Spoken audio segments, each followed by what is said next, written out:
Então vamos lá. Hoje estou sem microfone, antes que dê algum problema, né, meninos? Já não consegui nem ligar o microfone, espero que não fique com eco, mas vamos lá. Hoje nós vamos falar da palestra 143, Unidade e Dualidade. Então, já antes de avançar, já vamos falar que nós vivemos num mundo dual, onde nós saímos da unidade e viemos para a dualidade, onde a gente acredita que é verdade ou é uma ou é outra, com exclusão uma da outra. Então vamos lá. Há duas possibilidades fundamentais básicas de conscientização no ser humano. No plano dualista, que é o que a gente vive, que a dinâmica é ou, tá? Ou bom ou mal, ou certo ou errado, ou vida ou morte. E num plano unificado, onde nós usamos o e. É bom e mal, certo e errado, vida e morte, tá? Uma vez eu falei para vocês que existem 3 planos de consciência, né? O primeiro plano de consciência que a gente quer na dualidade, mas a gente não está nem consciente da dualidade. Aí o segundo acesso a essa consciência que você ainda está na dualidade, mas você já está consciente que está na dualidade. Aí você começa a passar do ou para o e, para chegar na terceira fase da consciência, que é quando você vive o plano unificado, que é completamente diferente. Então a nossa proposta aqui é sair do plano dualista da inconsciência para entrar no plano dualista, que é a nossa realidade, mas na consciência, para então a gente conseguir chegar no plano unificado, que não será amanhã, provavelmente não nessa vida, não pelo menos em todas as partes do nosso ser, porque a gente sempre, no plano evolutivo onde nós estamos, alguma parte nossa já está unificada, mas ela é tão pequenininha e a gente nem dá atenção, porque a gente tende a pôr atenção sempre no que dá errado, no que não está certo, que é muito mais explosivo, muito mais dramático, por isso chama muito mais nossa atenção. Então, onde a nossa vida não está dando certo, nós estamos no plano dualista, porque aonde está dando certo, a gente já está no plano unificado. E no plano dualista, então, de novo, repetindo, a nossa proposta é sair da inconsciência do plano dualista para entender como que esse plano dualista funciona. Então, a maioria de nós, seres humanos, vive predominantemente no plano dualista. Você vê, predominantemente porque algumas partes nossas já estão no plano unificado. Transcendendo o plano dualista de consciência, descobre-se que a dor causada por este não existirá mais, não há mais conflitos. Quando a gente transcender, não tiver mais no plano dualista, quando tiver só no plano unificado, não existirá mais dor e sofrimento. Mas de novo, vamos lembrar, como almas imaturas que nós somos, quando a gente vem com uma frase como essa, você já quer esperar quando isso vai acontecer? Amanhã? Pronto, já estamos na imaturidade. Isso é uma coisa a longo prazo e a parte madura da alma é conseguir entender que nós vamos, não entender só no nível racional, mas no nível emocional, a certeza que nós vamos chegar lá, não importa o quando. Porque se a gente estiver se importando com quando, eu já quero me livrar da dor hoje. E o processo não é se livrar da dor, é você entender o porquê que a dor existe na sua vida, trazer um significado de crescimento para essa dor, e aí então você sabe que em algum momento essa dor vai deixar de existir e nós vamos chegar no plano unificado. Não importa o quando, mas nós vamos. Então a gente já vive em paz hoje, sabendo no fundo do coração, de que isso é passageiro, vai passar. Esse é o trabalho que a gente faz para uma alma mais madura, né? Então, isso não quer dizer que a gente tem que ficar, eu gosto muito da consciência sobreposta, eu falo do chicotinho. Eu ainda estou reclamando. Não é para exigir não reclamar mais da dor. A questão é assim, eu ainda estou reclamando. Tudo bem, nesse lugar aqui a minha alma está imatura. É simples assim. Não adianta ficar se cobrando de que não tem uma parte nossa imatura, porque isso é irrealista. O anseio, tá? Todos nós temos um anseio profundo, geralmente inconsciente, então eu já estou avisando que a maioria das pessoas nem percebe que esse anseio existe. Isso não quer dizer que ele não tem um poder, tá? Qual é esse anseio? Pelo estado de liberdade, bem-aventurança e domínio da vida que o estado unificado de consciência permite. algo dentro de nós sabe que existe algo muito maior e muito melhor. Esteja a gente começando a ficar consciente, eu sinto que tem algo mais do que tudo isso. Tem pessoas que já sentem, isso quer dizer que esse anseio já está consciente, mas a grande maioria das pessoas nem percebe. Isso não quer dizer que esse anseio não exista. Aí o que acontece? Esse anseio é mal interpretado pela consciência, e então ele é buscado no plano dualista, que é onde nós estamos, onde a sua realização é absolutamente impossível de conseguir. Tá? Então, esse anseio de liberdade, bem-aventurança, domínio da vida, ele só vai ser plenamente conseguido no plano unificado. E é para lá que nós estamos caminhando. Então, não adianta exigir que esse anseio exista agora. Mas só de saber que esse anseio é verdadeiro, é legítimo e nós vamos chegar lá, já traz paz à nossa caminhada de hoje. Esse é o intuito. Então, nessa palestra 143, porque lembrando, são 258 palestras, ele toca nos mesmos assuntos de várias formas diferentes. Nessa palestra foi a primeira vez que ele traz esse plano dualista e unificado. Ele dá um exemplo. É raro o guia dar exemplos práticos. Geralmente você fica lendo as teorias assim, sem saber muito bem o que ele está falando. Mas nessa palestra ele traz um exemplo de uma briga entre dois amigos. E lembrando que essa briga entre dois amigos pode ser entre dois irmãos, pode ser entre dois países. Né? É a mesma dinâmica, toda independente do quão grave uma pessoa ou outra fez, ou quão grave uma pessoa ou outra reage ao que acontece, a motivação ela é a mesma para todo mundo, tá? Então, em qualquer briga, eu e um amigo, eu evito estar errado. Eu não posso estar errado, porque estar errado é estar morto. Por quê? Estar errado é ser negado pelo outro. Nós, como almas imaturas que somos, não temos uma plena autoestima. Você pode pensar naquela pessoa que tem uma autoestima lá em cima. Raramente aquela autoestima é verdadeira. Eu vou dizer raramente porque existem pessoas bem trabalhadas que realmente conseguem trabalhar a sua autoestima e ter uma boa autoestima. Mas na maioria das vezes, essas pessoas que a gente vê brilhando por aí, com uma baita autoestima, a maioria delas é só fachada para esconder a baixa autoestima. E essas pessoas, elas são competentes no que elas fazem por várias coisas, né? Ela realmente tem muita energia, essa pessoa realmente vai buscar muito conhecimento, ela tem bons contatos, seja lá o que for, faz a pessoa ter uma ascensão, seja lá na carreira profissional, esportiva, social, seja lá onde for, ela por vários motivos consegue subir e ela acredita que tem uma boa autoestima. Mas só para você saber se você tem sim uma boa autoestima ou não, é ver o nível de frustração que a pessoa tem quando algo que ela quer não dá certo. Então, por mais que aparentemente a pessoa seja super invejada por todos, uma coisa que não dá certo, a pessoa ela se derruba. Então ali você percebe que a autoestima da pessoa estava baseada nos aplausos externos e que ela foi competente muito tempo por conseguir, mas uma vez que ela não conseguiu os aplausos, ela se derruba. Então a autoestima é uma coisa, nesse plano dualista em que nós temos, a autoestima é uma coisa muito mal, a gente não consegue entender o porquê. Existe uma palestra sobre autoestima, ela está baseada justamente em a gente negar o nosso eu inferior. Lembra naquela palestra do eu superior, eu inferior e a máscara?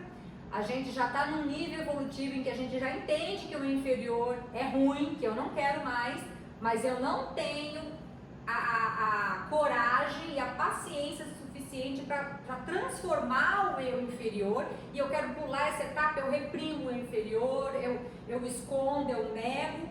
E mais algo no nosso inconsciente fala assim, mas eu conheço você é uma fraude.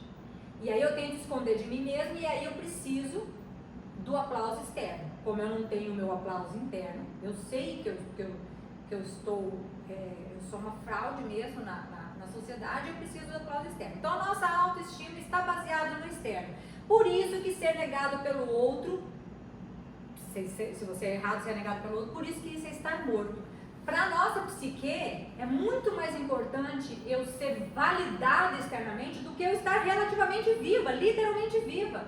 Não à toa muitas pessoas desistem da vida porque elas não tentam lidar com os fracassos da vida, com o fracasso da psique, estar morto para o outro, não ter admiração do outro, ser totalmente desprezado pelo outro. Então, nessa briga de egos negativos, porque lembrando, nós vamos falar de ego aqui, existe o ego positivo, a gente precisa, a alma madura vai fazendo com que o ego trabalhe para o eu superior, mas aqui nós vamos falar do ego negativo, que é o ego que realmente acredita que está separado do outro, porque no plano unificado nós não estamos separados, estamos todos juntos, o que é ruim para um é ruim para mim, isso eu sei. Mas nesse plano dualista, eu acredito que eu estou separado, então ou sou eu, ou é o outro. E para eu não me sentir menos, eu quero me sentir mais, para eu me sentir mais, o outro tem que se sentir menos. Essa é a dinâmica. Então o outro, ele não pode, ele tem que realmente me admirar e me aplaudir. Se ele não fizer isso, quem vai ser desprezado sou eu. O senso de identidade do homem está associado a outra pessoa e não ao eu real, que é o que eu falei, está associado ao aplauso externo. Isso explica a intensidade das emoções quando se trata de provar seu acerto e erro do outro. Então, em qualquer conflito entre duas pessoas, quando a gente está de fora, a gente percebe com mais nitidez. Gente, esse negócio é tão pequenininho. Por que essas pessoas estão dando essa importância tão grande para isso, quem está certo e quem está errado? Porque realmente a questão não é o fato em si, é como você se sente se você estiver errado. Isso é inadmissível para quem ainda está totalmente identificado com o ego negativo, que é o ego separado. Então, qual é o primeiro conflito que a gente vê nessa briga entre duas pessoas ou entre dois países, seja lá o que for? Quanto mais vocês provam que o seu amigo está errado, acreditando que se provar ele vai finalmente aceitá-los, porque não é isso que eu quero, o aplauso do outro, eu estou brigando com você. Para eu me sentir bem, você precisa reconhecer que eu estou certo. Então eu vou fazer de tudo para que você reconheça que eu estou certo. Então quanto mais eu provo que você está errado, para você finalmente me aceitar e me amar, mais haverá fricção e menos vocês obterão o que queriam. Por quê? Porque você também está na mesma coisa. Sou eu querendo o seu aplauso e você querendo o meu. Simplesmente assim. Esse é o primeiro conflito. Então, a fim de evitar uma ruptura total, porque normalmente as pessoas que nós temos os maiores conflitos são pessoas caras ao nosso coração, porque as pessoas que não nos interessam, o primeiro conflito que tem é que eu não vou gastar minha energia com essa pessoa, vai embora, deixa ela falando sozinha. Mas as pessoas que mais são caras ao nosso coração, é o que a gente quer se resolver, quer ficar bem, mas eu preciso, tá certo? Tá? Então, a fim de evitar uma ruptura total, porque eu estou provando para você que eu estou certo e você não concorda, você não se entrega, porque você também está no mesmo medo de estar morto, de estar errado. Então, com todas as suas ameaças reais e imaginárias de ruptura, tá? Se eu continuo nesse conflito, eu estou percebendo que se nenhum dos dois ceder, a ruptura real ou imaginária, que às vezes um também imagina que vai ter uma ruptura, ela vai se concretizar. Vocês são postos de frente com duas alternativas. E aqui que vem o segundo conflito. Tá? O primeiro é você tentar provar para o outro que está certo. Quando você vê que não está dando certo, essa sua tentativa, porque o outro também não se rende ao que você deseja, né? que você esteja certo, então um deles é se submeter. É terem que ceder para apaziguar e evitar mais danos a si mesmo. Então, eu estou certa, eu estou certa, eu estou certa, eu estou certa. Se eu estou percebendo que o outro não vai ceder e eu não quero uma ruptura, eu posso escolher ceder. Tá bom, então eu estou errada. E ali eu faço em nome de uma não ruptura no nosso relacionamento. Mas aí, a partir do momento que eu me submeto e falo, tá bom, eu estou errado, você está certo, eu estou morto psicologicamente, porque eu estou errado. E ali eu posso até preservar meu relacionamento, mas egoicamente eu estou destruído. E se a pessoa não está pronta para essa submissão, dependendo do tipo de traço de personalidade que ela tem, ela não vai se submeter de jeito nenhum, ela prefere a morte ou continuarem brigando até o fim. Tá? Eu posso destruir a relação, mas eu não vou falar que eu estou errado. Esse é o segundo conflito. Qual dos dois é melhor, hein? Será que existe alguma opção melhor? A ilusão de que um lado era bom e o outro mal os conduzirá ao inevitável passo seguinte nessa estrada de ilusões. Todas as alternativas são más, não há saída. Esse não há saída, eu adoro essa frase, porque quando a gente está trabalhando as nossas questões emocionais, que a gente é posto numa situação em que eu tenho que escolher uma opção, normalmente a gente enxerga ou uma opção ou outra. A gente só enxerga duas. Nesse plano dualista, a gente enxerga os dois opostos.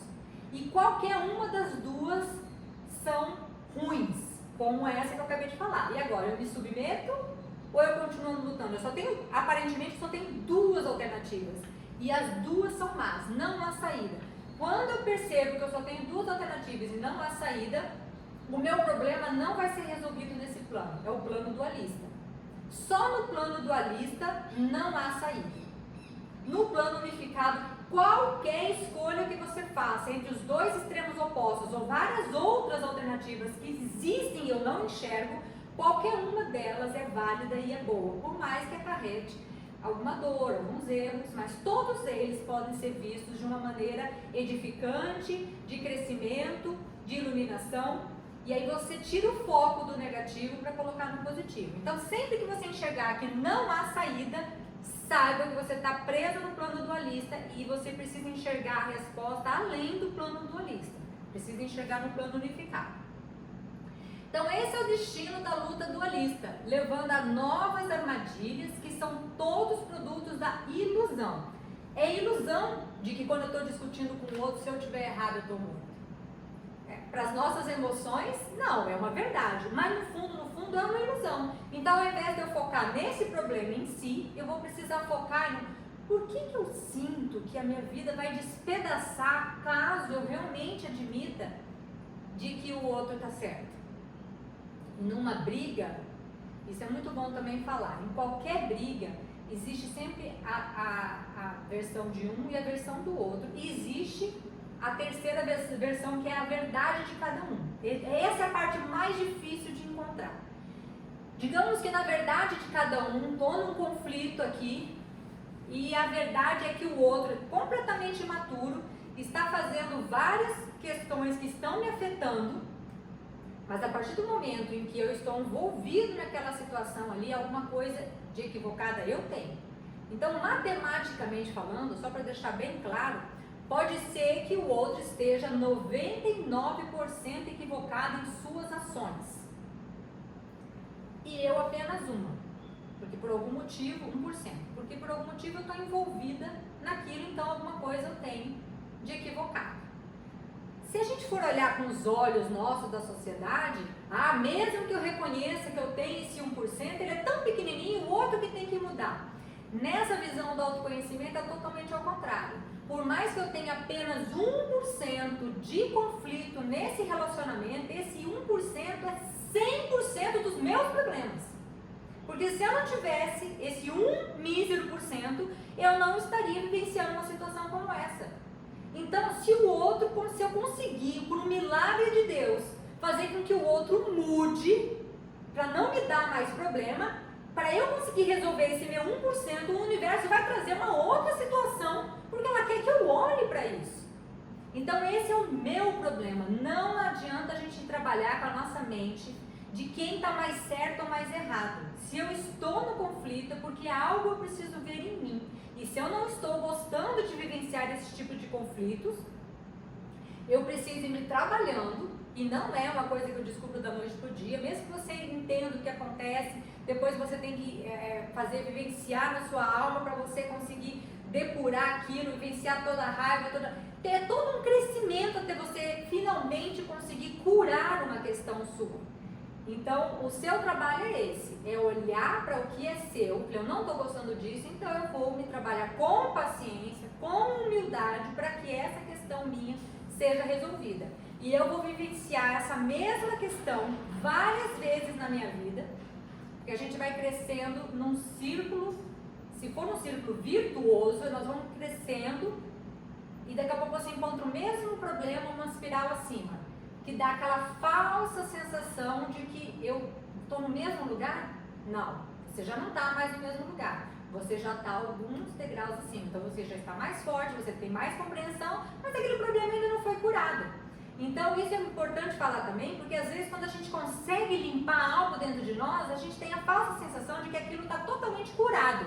E quando você enfrenta aquele mesmo problema lá na frente, você se frustra falando assim, gente, que fracasso. Não é. É mais uma volta na espiral. A vida está dando mais uma chance para você lidar com aquele conflito que você vem trabalhando de uma forma diferente. Você percebe que os seus conflitos emocionais ficam menos intensos, eles duram menos dias, porque toda e qualquer reação emocional, e aqui eu falo uma diferença entre sentimentos e reação emocional. Sentimentos são algo saudável, todos nós precisamos viver os sentimentos, e os sentimentos vão e passam, eles são fluidos. Mesmo sentimentos bons de alegria, felicidade, paz, tranquilidade, porque nós estamos num plano dualista, então eles vêm e eles passam. Como os sentimentos ruins, de raiva, ódio, inveja, seja lá o que for, ele vem e passa. Isso é sentimento. Reação emocional é quando um sentimento vem e fica, porque ele está atrelado a algum conflito interno. Então, quando algo lá fora, algum gatilho, faz você vivenciar um sentimento que está preso a algo, a uma crença limitante sua, alguma coisa, eu fico em reação emocional. Então, toda reação emocional é muito desconfortável, mas é um presente para a gente se conhecer. Por que eu me incomodei tanto com aquilo? Então, voltando no crescimento da espiral, quando encontrar aquele mesmo problema de novo, aqui você sente, putz, estou eu aqui de novo. Mas se você olhar para trás e for honesta com o seu próprio crescimento, você vai ver que nas outras vezes, você precisaria de um gatilho muito menor para chegar nesse mesmo lugar. Agora o seu gatilho precisou ser algo mais relevantemente forte. Ou então, e também, você fica menos tempo na reação emocional, né? Que num tempo atrás você ficava uma semana com aquilo remoendo, parecia que era tudo, para depois quando passar, falar assim, gente, nem era tão grave assim. Agora você já fica 3 dias, você já sabe, calma, vai passar. Porque à medida que você se conhece, você até comunica o outro. Eu estou em reação emocional. Neste lugar eu não consigo raciocinar. Qualquer coisa que eu vá falar ou fazer vai ser prejudicial ao nosso relacionamento. Então, deixa eu me afastar. Então, você começa a se conhecer, começa a perceber que quando você está em reação emocional, não tem condições de resolver nada. Eu só vou tomar decisões depois que passar. Daqui a pouco você, mais uma volta na espiral, daqui a pouco você está só 2 dias. Então, assim, a gente precisa enxergar crescimento. Cada vez que a gente chegar nessas questões de não há saída, você vai ver que você vai ficando cada vez mais leve, o problema vai ficando cada vez mais bem resolvido, até que um dia aquela questão em si não vai te incomodar mais. Vai vir um louco que vai tentar te fazer todos os tipos de gatilho e você não cai mais nessa situação. Essa questão está resolvida, está curada, não quer dizer que não existam outras. Então a gente sempre vai estar trabalhando em algo onde a gente vai chegar nesse ponto, não há saída. Saiba que nesse lugar eu ainda tenho algo a ver dentro de mim que não está bem trabalhado. Por enquanto está tranquilo? Querem fazer uma pergunta ou falar alguma questão para tirar uma dúvida assim da vida pessoal? Se acontece isso? Não? Ok. Se tiverem vontade, depois é só vocês falarem. Vida e morte. Então, lembrando, sempre que a gente fala de dualidade, a gente fala de extremos opostos, tá? Vários. Todos eles chegam em vida e morte. Como eu já falei para vocês, uma das grandes dualidades que eu precisei trabalhar é sucesso e fracasso. Né? Então, eu nem enxergava que eu tinha essa dualidade, porque eu só tinha sucesso. E eu demorei para perceber que eu só tinha sucesso porque inconscientemente eu só me colocava em situações em que eu tinha certeza que eu ia ter sucesso. Então eu nem sabia que eu tinha medo do fracasso. Quando comecei a ter os anseios de trabalhar e trilhar em caminhos que eu poderia lidar com o fracasso, foi onde eu percebi que eu tinha algo bem relevante para ser trabalhado. Então, nesse meu caso, o sucesso era a vida e o fracasso era a morte. E se eu estivesse enxergando isso no plano dualista, sem olhar para um plano unificado, eu não tinha saída. Porque ou eu não fazia aquilo que eu tinha anseio de fazer, porque aí eu não vou fracassar. Essa é uma opção, mas eu estava com anseio de fazer. Ou eu faria o que eu tinha vontade e corria o risco de fracassar. E mesmo que eu não fracassasse na primeira tentativa, sempre estaria ali. Você pode fracassar, você pode fracassar. E é um fantasma. Até que um dia pode acontecer de eu fracassar. Aí agora eu estou na morte. Então, assim, não tem saída. Nesse plano dualista, não tinha saída a minha questão. Eu precisei olhar num plano unificado. Então, no meu caso por que eu fracassar é morte? E aí eu precisei olhar toda a minha autoestima, tudo aquilo que eu acreditava, o que é verdade, o que não é. Eu precisei me trabalhar para, mesmo que eu fracassasse, isso não quer dizer que eu era menos. E várias vezes eu nem fracasso, mas se eu não tenho o aplauso do outro, eu já me sinto fracassada, e muitas vezes isso não é a verdade.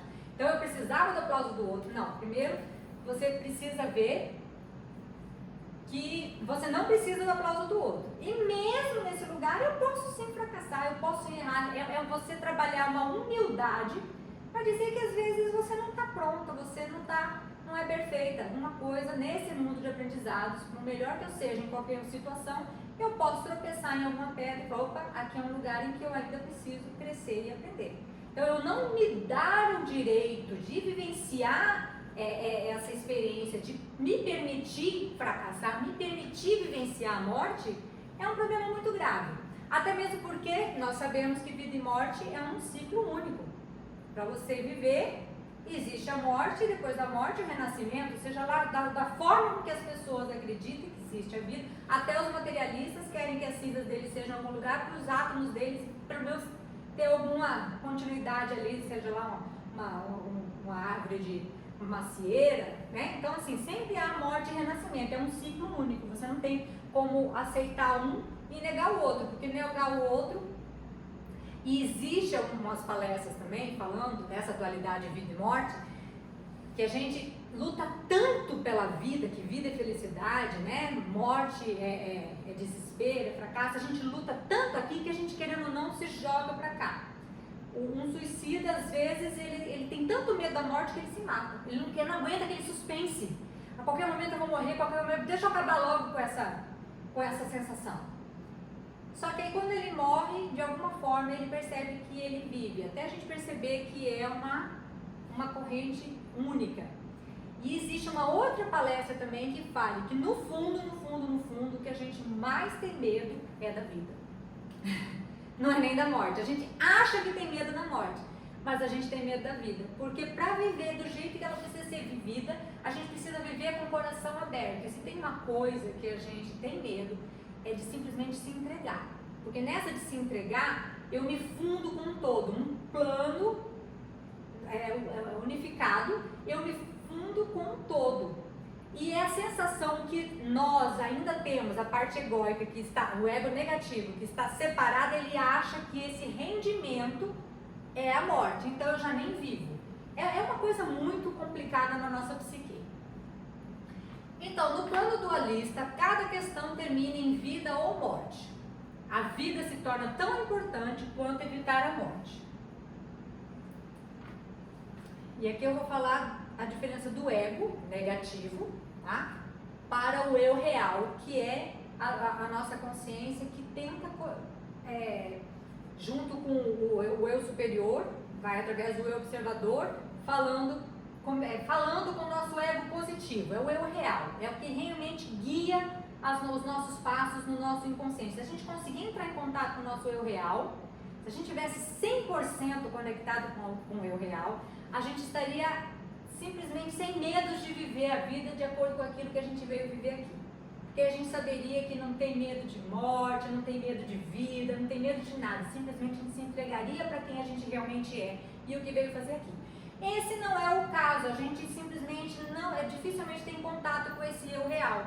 Então, o caminho como esse de autoconhecimento é a gente se conectar cada vez mais com esse nosso eu real. E fica uma briga, porque para se conectar com o eu real, eu preciso desconectar do ego separado, do ego negativo. Então parece uma briga entre os dois, dentro de nós mesmos, é uma guerra. Não é à toa que aquilo que acontece dentro da gente, a gente reflete fora. Se nós estamos encarnados num mundo onde existem guerras, conflitos, é porque essas mesmas guerras e conflitos, por mais destruidores que existem dentro da gente. Então, o plano dualista é o plano do ego. E o plano unificado é o mundo do centro divino, do eu maior, do eu real. O que é o eu real, né? O conhecimento dessa inteligência inata é de tal natureza que supera em muito a inteligência do ego. Então vamos falar a mente, a nossa mente, né? A mente é o produto do ego. Se eu estudo, eu tenho conhecimento. Eu posso saber muito através da inteligência do ego. Mas quando a gente está conectada com o eu real, é uma sabedoria infinitamente maior. Então, por mais que isso não quer dizer que não é para a gente estudar, porque o ego também precisa, o nosso ego também é positivo, né? A parte do ego que se rende a fazer aquilo que o eu real quer. Então, o eu real precisa que a nossa mente seja trabalhada. Mas é para saber que se houver uma disputa entre os dois, por mais bem equipado esteja a inteligência do ego, ele nunca vai ganhar da inteligência, da sabedoria do eu real. Então, se eles trabalharem juntos, vai ser ótimo. A intenção é essa, é a gente trabalhar a nossa mente, os nossos conhecimentos no mundo do ego e fazer com que ele seja instrumento do eu real. Tá? Então, o conhecimento dessa inteligência inata é de tal natureza que supera em muito a inteligência do ego. É completamente objetiva e não considera o pequeno e inútil auto-interesse. Se a gente for parar para pensar, todas as nossas decisões, que a mente ela pode ser usada tanto para o eu superior quanto o eu inferior. Quando o eu inferior, que ele usa o ego negativo, achando que é ele mesmo, né? Ele quer achar uma justificativa para se sentir certo, esse é o auto-interesse. Ele fala para a mente, encontra uma equação matemática que o resultado dê isso. E a mente vai achar. E aí eu vou fazer a jogada mais suja possível, mas perante a minha própria consciência equivocada de auto-interesse, eu vou me justificar dizendo, não, eu tenho boas intenções.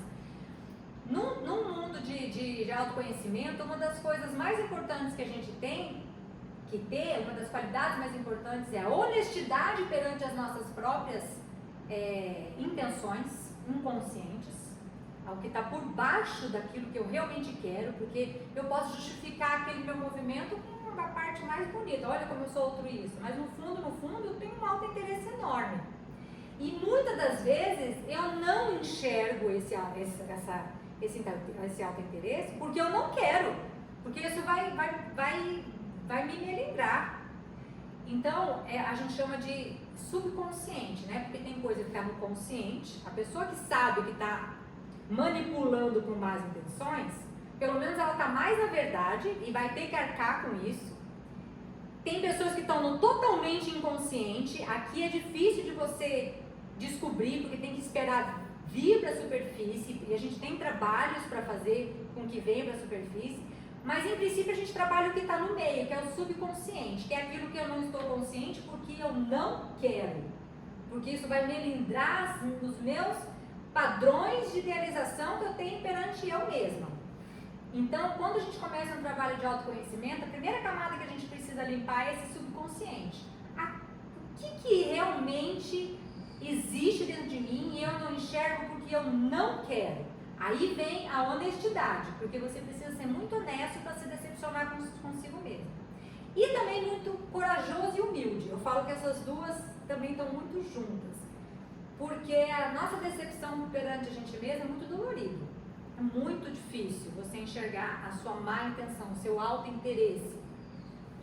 Então a gente precisa ter coragem para olhar a nossa parte negativa e humildade também para reconhecer de que no nosso plano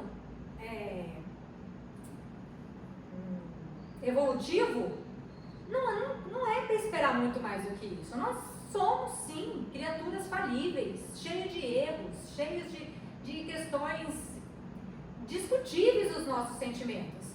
Então assim, se eu tiver uma humildade para querer ver a parte ruim que ainda está em mim e coragem, humildade e coragem, aí eu consigo ser honesta para olhar o que está nessa camada do auto-interesse.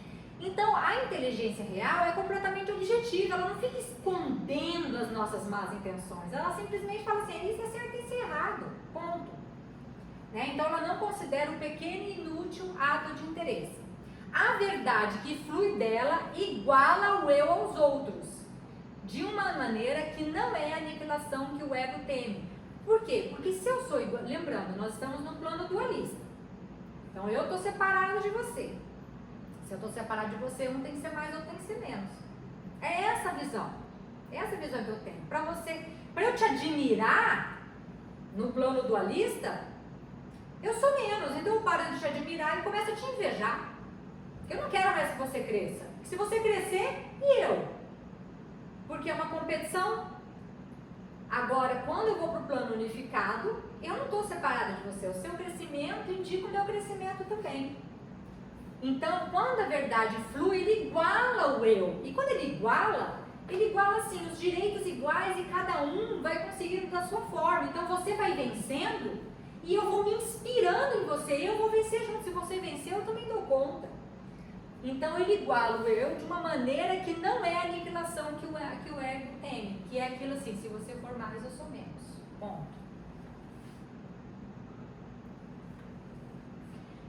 O eu real unificado pode ser sempre contatado. Você pode entrar em contato com ele. Em todos os casos da vida do homem. Se o desejo de estar na verdade for genuíno, aí vem a honestidade. Estar na verdade, a gente precisa se preparar para isso. Não é uma coisa assim, nós vamos fazer. Porque se você encontra o primeiro obstáculo, você já não quer. Inconscientemente, você já cria uma desculpa para não continuar essa busca. Então, querer estar na verdade tem que ser uma vontade genuína, você tem que se preparar para isso. Você está preparado para se decepcionar com você mesmo? Porque querer estar na verdade é isso, é uma decepção atrás da outra. Mas isso nos fortalece muito, porque aumenta a nossa autoestima. Diferentemente do que a gente pensa, que acha que para a gente ter uma autoestima boa, eu preciso ser perfeita, é justamente ao contrário. A minha autoestima, ela está linkada à capacidade que eu tenho de me amar, embora eu tenha ainda muitas questões para ser resolvida. Então, quando eu começo a ter coragem e humildade para ser honesta e querer ver a verdade sobre mim, eu vou me desiludindo. Isso dói, entro numa reação emocional, posso viver um conflito existencial, mas a hora eu vou me fortalecendo cada vez mais. E daqui a pouco eu tô tão forte porque a minha autoestima foi trabalhada. Eu me amo, mesmo que eu ainda sinta inveja. Eu me amo, mesmo que eu ainda tenha arrogância. Eu me amo, mesmo que uma parte minha ainda queira ver a derrota do outro para eu me sentir mais. Porque ele começa a perceber que essa parte imatura dela é só uma parte e que ela está enxergando e que ela sabe que aquilo ali é temporário. Lembra na palestra do eu superior e o eu inferior e a máscara? A máscara não é real, ela precisa sumir do nosso cardápio. E aí vai sobrar o que é real, que é o nosso eu superior e o nosso eu inferior. Porém, vocês lembram que o nosso eu inferior era uma realidade temporária. Ela vai sumir.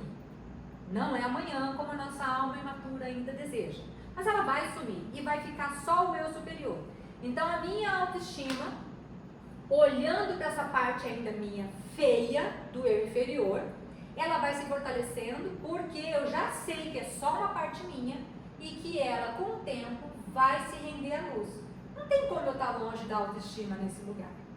Enquanto a gente esperar que eu só vou ter autoestima quando tudo estiver resolvido, eu não vou me resolver, porque a gente não se resolve escondendo o eu inferior, fingindo que ele não existe, porque aí eu vou colocando mais a máscara, e a máscara deixa, não sou eu, aí não tem vida, aí eu viro um zumbi. Eu posso até viver fingindo que eu sou aquilo que eu gostaria que fosse.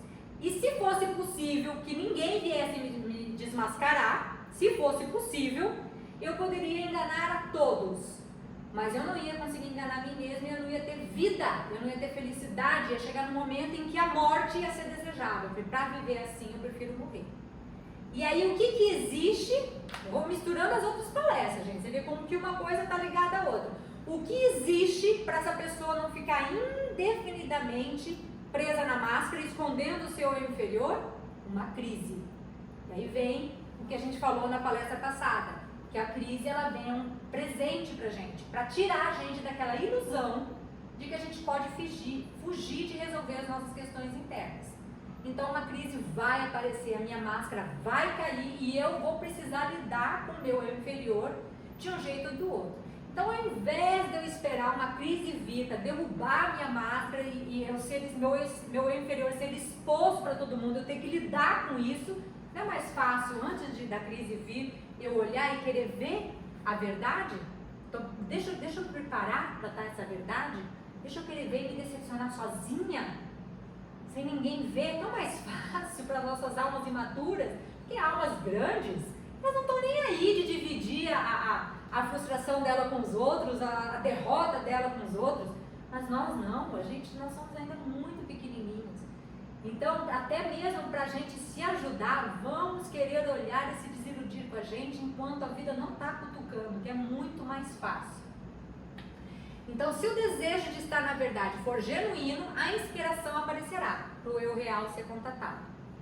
Então, você descobre que não está, essa é a frase que eu mais adoro. Então, você descobre que não está tão certo e inocente como pensava, que era o que o ego pensava na briga com o outro, né? Eu estou certo e inocente.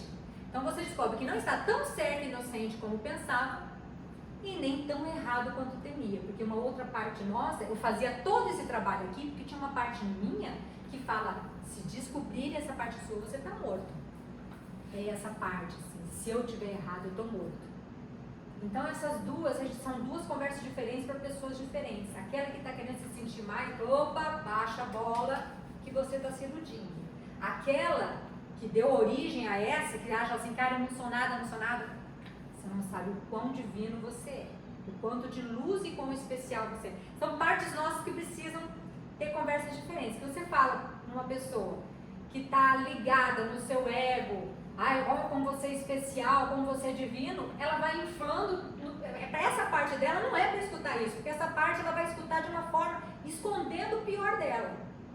Mas para aquela parte que verdadeiramente está ali arrasada, achando que não tem salvação, essa parte sim precisa ouvir isso, porque isso é uma verdade. Nenhum de nós deixa de ser importante no meio de um todo. Numa analogia, o quebra-cabeça pode ter 50 mil peças. Uma peça que não está no lugar estraga o todo. Uma única peça. Então, você é uma peça nesse quebra-cabeça que precisa verdadeiramente estar no seu lugar, ocupando a sua majestade.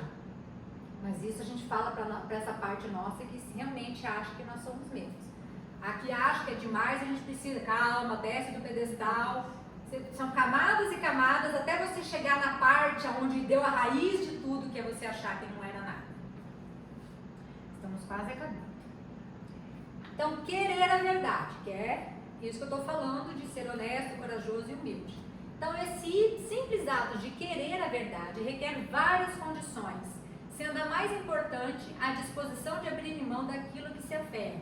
E aqui vem a que a gente falou no sentido espiritual da crise, que tem muitas coisas que a gente leva à frente porque não percebe que está presa numa crença, numa convicção, no medo. Se eu começar a agir desse jeito, isso vai acontecer, né? Aí vida e morte. Tá, e se isso acontecer?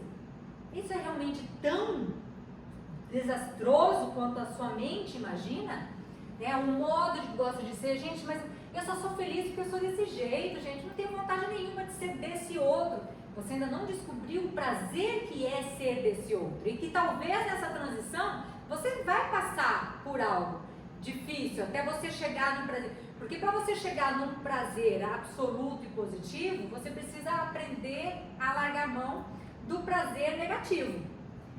E uma das palestras ele fala, infelizmente, para nós, né, a gente quer uma garantia. Então me dá o prazer negativo aqui, positivo aqui, para eu abrir mão desse aqui. Não é assim que funciona. Você primeiro precisa abrir mão do prazer negativo, encontrar um vácuo, um vazio, onde você não é preenchido por prazer nenhum, para depois começar a se preencher do prazer positivo.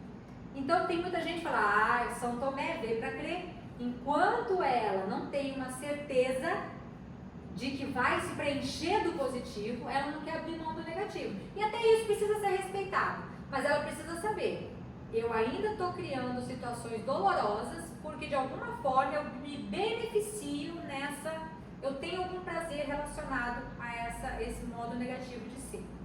E eu não estou pronta para abrir mão desse prazer.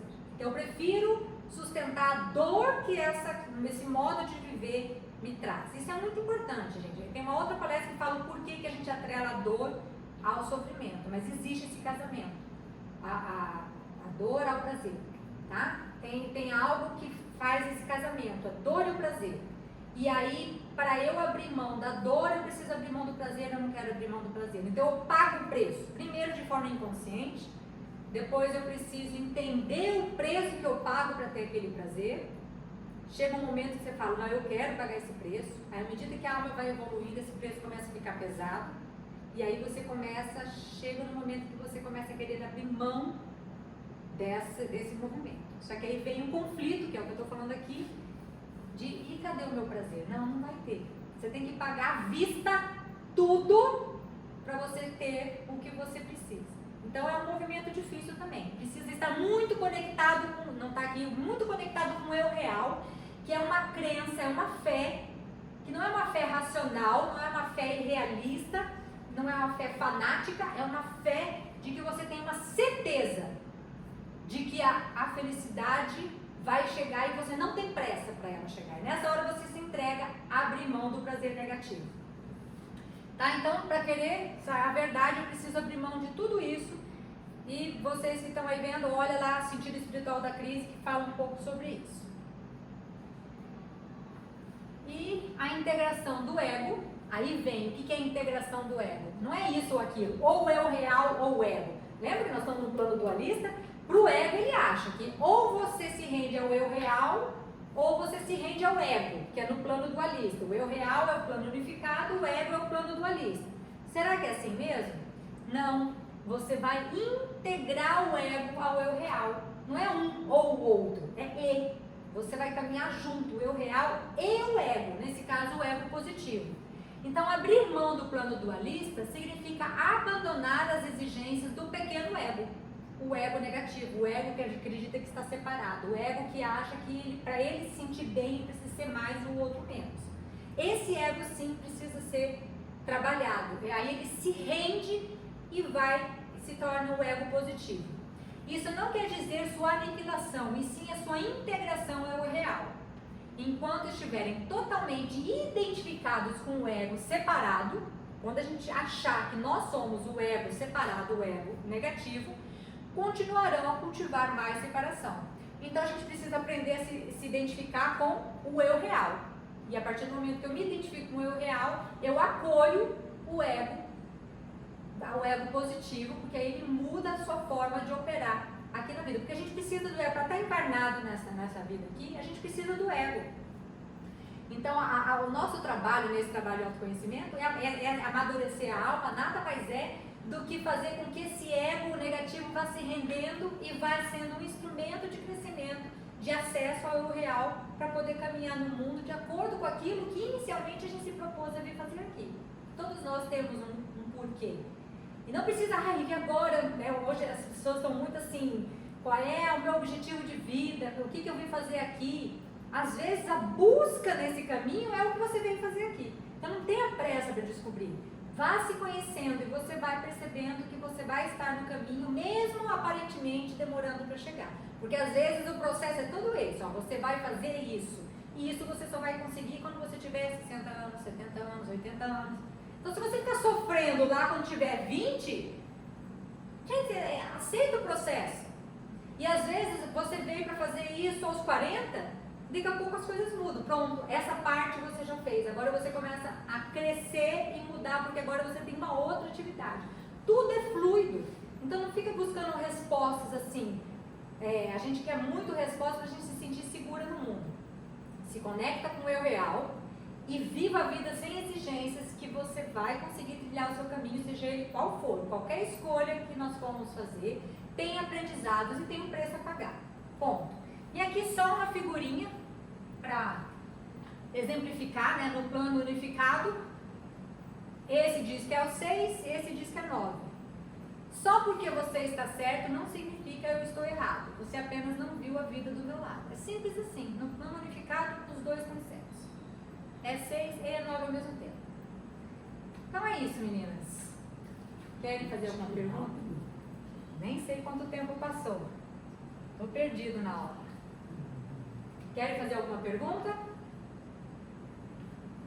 Não? Tudo tranquilo? Vou desligar nosso vídeo.